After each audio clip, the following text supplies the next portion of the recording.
pretty common to want to try to do something in Skyline, like see if there's evidence of some molecules of interest in a raw data file, but really just not knowing how to get started. So what I wanted to do is just show very quickly, this somewhat intimidating Skyline opening page, how easy it is to query a raw data file for those molecules.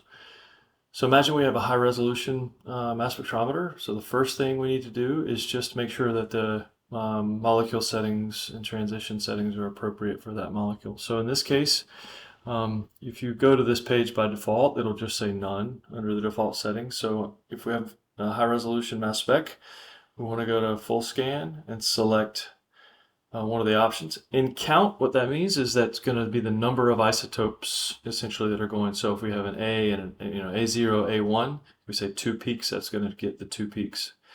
Then we set the retention time filtering initially to go after all matching scans. That's just going to extract the entire chromatogram. Once you have that set up, you can just take a list and notice that this list just contains, what the molecules kind of are, a group. The molecule name that I gave it can be anything in these two. These are just a name. The molecular formula, it's going to use this to calculate the mass to charge ratio along with the adduct. So these are really the required things that you need to have in place. I also have this abundance, just because the data I grabbed had some abundance information in it, but that's not important. You use Control C and Control V. And then here I want to call this the molecule list name. That just gives it the group. The molecule name. The molecular formula is just the molecular formula. And then the adduct is going to be the precursor adduct here.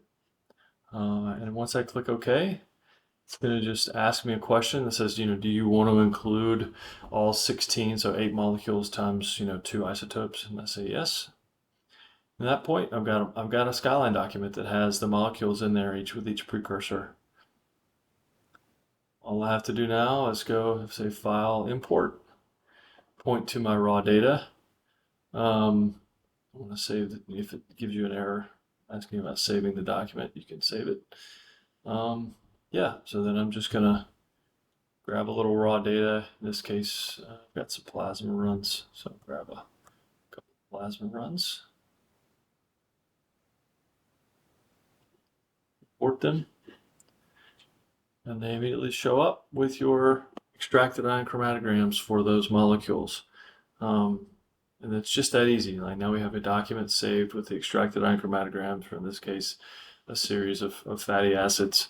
Of course, the evidence of whether or not those are exactly the correct peaks is needs to be verified using other methods. But at least this is a way for you to kind of do extracted ion chromatograms, get peak areas across a group of replicates, and then have this document saved for you to use for whatever you like.